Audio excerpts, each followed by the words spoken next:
thoughts begin and end in darkness. Oh, well, my name's Fox9, so there you go, I've been Fox, and again, love Kingdom Hearts.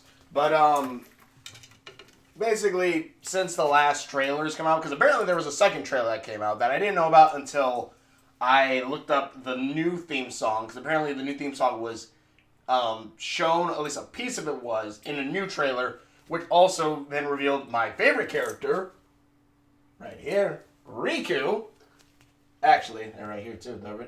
So I got to pass it. In any case, Riku shows Riku's new design as well as Mickey's. And also there's a new medal in Kingdom Hearts Unchained Key. So if you haven't played that game, if you haven't played it like last week or so, I suggest do it now because you get a free medal. For D23, it's like Mickey in Kingdom Hearts 3. But in that one, you have the new theme song, which I do like. It's nice and somber little music, but I do hope like it's gonna pick up towards I'm hoping it's gonna pick up towards the middle of it, and then like just how like most of the other songs do, they start a little somber and they just kind of go crazy. Not go crazy, but you know what I mean. But the thing is, there was actually a part of that new trailer that kind of got me thinking that maybe one of my favorite characters is another of my favorite characters are gonna come back in this series, which I am hoping, because this is a character that I kind of really did like, because again, I love tragic characters. Shion, one of my favorites, because she is kind of a tragic character who sacrifices herself, but another one being Replica Riku, which I'm actually debating whether or not he's actually going to be in the 13 Seekers of Darkness, or if he's actually going to join, what is it called? Fuck me. The Seven of Light. Mostly because of a couple things, because I think I've narrowed down most of what the 12 Seekers of who the 12 Seekers of Darkness are, because there technically are supposed to be 13, but the whole thing is that they're supposed to be searching for the 13th vessel, which is supposed to be Roxas, aka Ventus, but they're basically saying like, oh, no. They're like, but like, so we have 12 seats that we kind of have to fill, really 5 seats we have to fill to know all 13, and then the 7 thing. So basically, I want to say who I think the 13 Seekers of Darkness are, 12 Seekers of Darkness are, as well as who the 7 Wielders of Light are, which, and then I'll go into everything else, which, of course, the first couple that I want to do is 1 through 7, which are, well, they don't say confirmed, but I'm going to say pretty much confirmed. Xehanort, of course, Old Man Xehanort. Ansem, Seeker of Darkness. Exemnus, Young... what was his catchphrase? I can't remember. Young Xehanort. Saïx, a.k.a. Isa, because most likely his full heart self, but piece of his heart missing for Xehanort. Zygabar, and then Vanitas in the newest trailer. And then the other 8 are, again, possible, but not really known. Even though one of them has been shown before, but we are so ambiguous to know if that is him or if it is not him. That being Xehanort's apprentice. When Xehanort worked under Ansem as the apprentice, he's an iffy one, but I possibly believe he most likely will be one of the apprentices. I feel already that we've seen all 13 or 12 of the Seekers of Darkness already. I doubt they're going to introduce a new character so quickly just for the ending. But then again, who knows? I think it's possibly Xehanort's Heartless, or maybe Larexene. I don't think so, because I think they're going to be on their own organization, and that's another video. Her and Marluxia. But then we have Xehanort's heart, the thing that started all this, the thing inside the brown hood that sold Sora. Your world is connected. Stuff like that. That's probably a terrible Ansem impression. But most likely he'll do that, but instead of the brown robes, he's going to forego that and probably possess like a jacket. And if they don't use that idea, I am. Xehanort's Heartless. Terranort, because they said that Terra is on Xehanort's side, and I don't believe they were talking about Xemnas and Ansem the Seeker of Darkness, since Ansem the Seeker of Darkness is technically Riku possessed by Xehanort. So there's still that bit. So Terranort most likely will make an appearance as one of the Seekers of Darkness, and possibly, I don't know if he'll be turned. I feel like he's probably not going to be turned until like after Xehanort is defeated. There's 2 left, technically. Replica Riku, because I love that character and I want him to return. He's a character who went through an identity crisis pretty goddamn quickly. Who went through an identity crisis, was a character who started off as his own being, fought, and was I think one of the first replicas. He was the prototype, I believe. Actually, Shiun is number 1, so maybe he was that second prototype? Can't remember. Replica fought for the organization. Larxene then beat the crud out of him, and literally you see a scene where Replica Riku's just like crawling away as he's trying to keep his identity, as Larxene just slowly walks up towards him with a car that's going to erase his mind.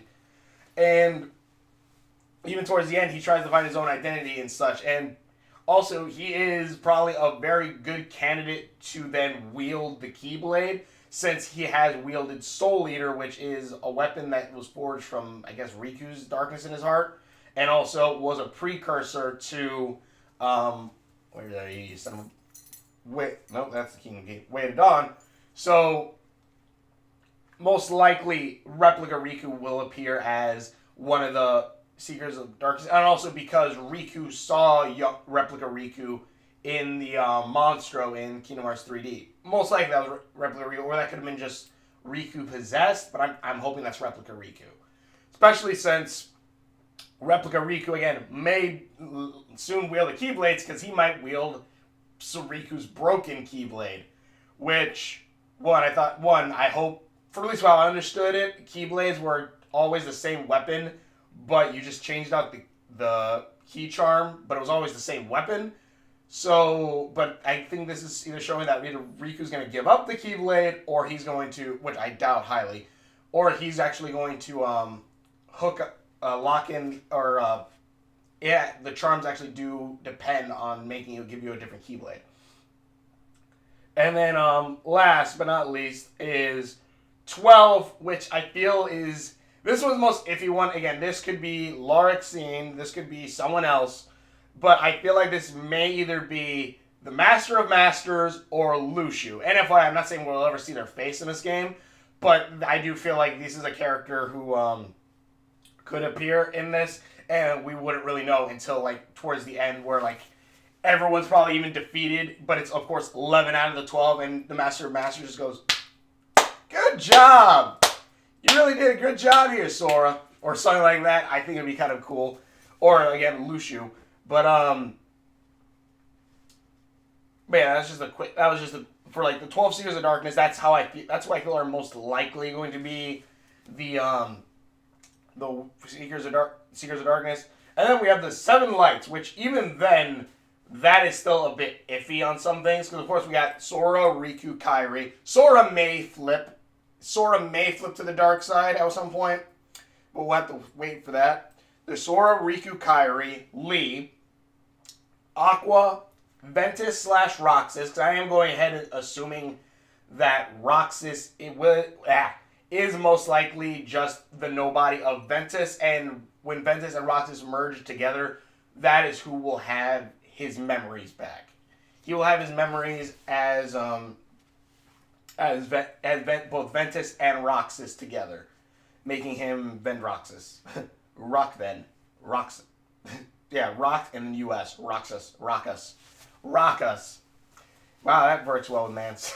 But in any case, and then towards the end, it gets a little bit iffy on number 7, which I say is either Mickey, or possibly Replica Riku again. Because again, I don't know if Riku is giving... If Riku is giving up his Keyblade, most likely because in Kingdom Hearts 3D, I think some coders found this out, that originally the Kingdom Key of Darkness was originally in Kingdom Hearts 3D and was supposed to be given to Riku, which I don't know if that it was supposed to be part of the story or maybe they're just hinting at it because if, again, Gamers Joint, which awesome YouTuber with a lot of Kingdom Hearts stuff, he talked about saying that a lot of Kingdom Hearts games sometimes have models or things that will transfer over to the next game over, kind of like hints almost.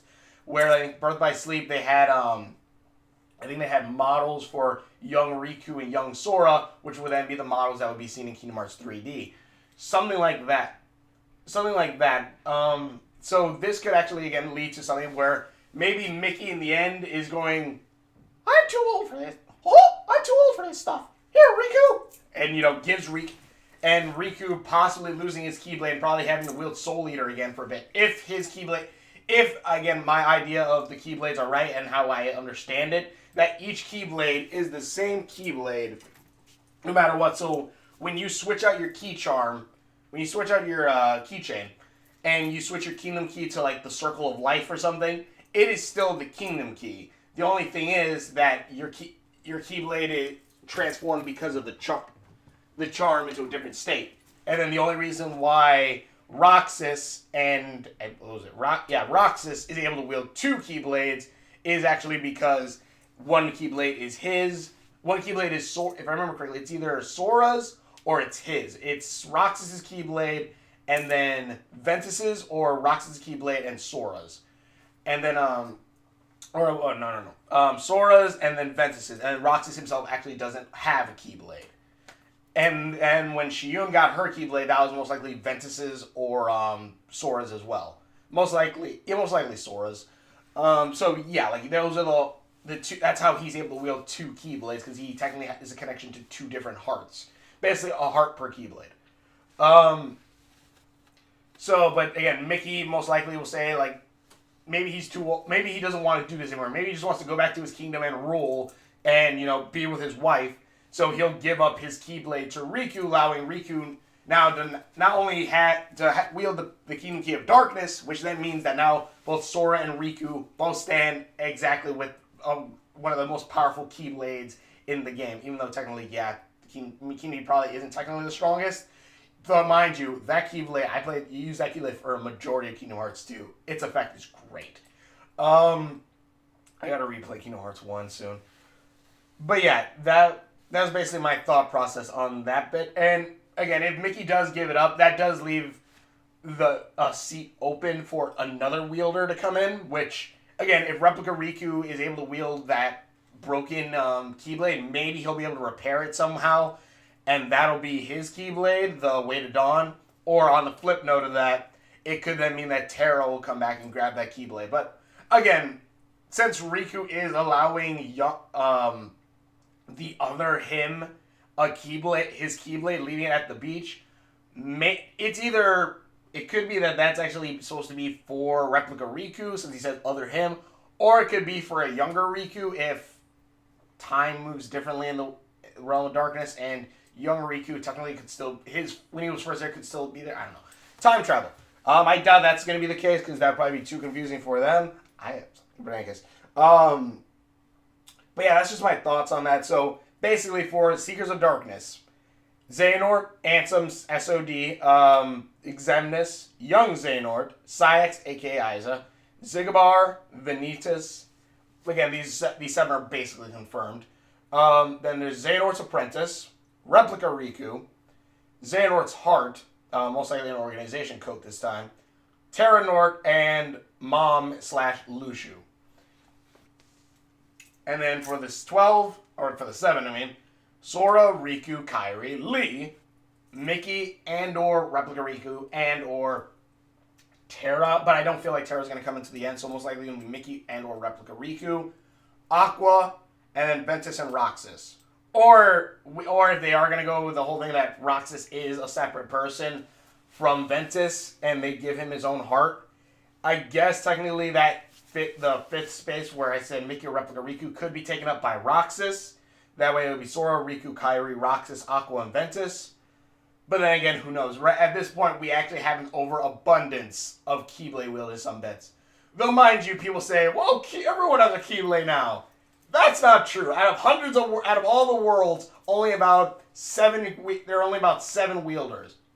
8 if you include Xehanort, and I'm not even counting the time traveling Xehanort. It's just Xehanort himself.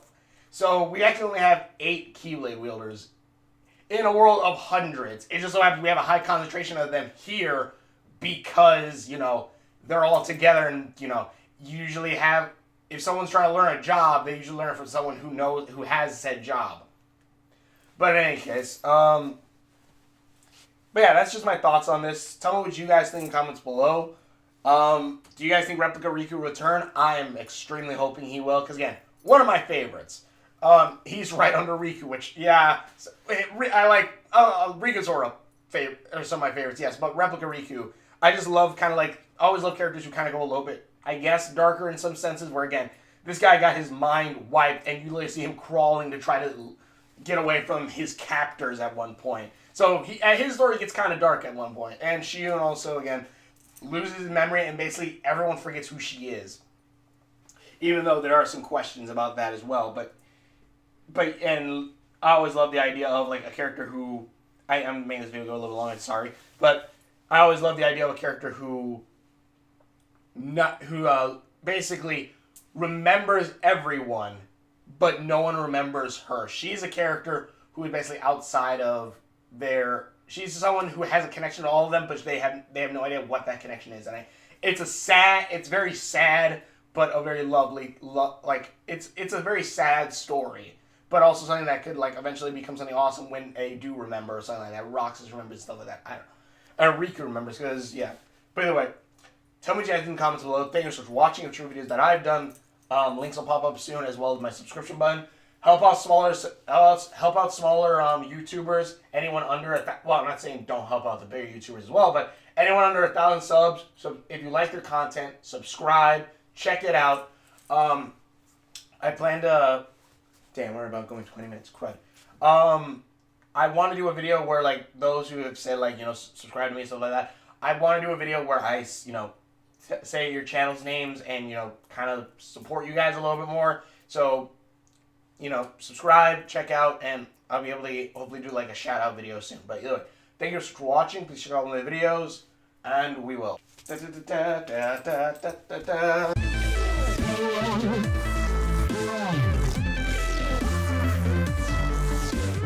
I've heard people say that like, let your heart be your guiding key, be like, you know, the force be with you for Kingdom Hearts.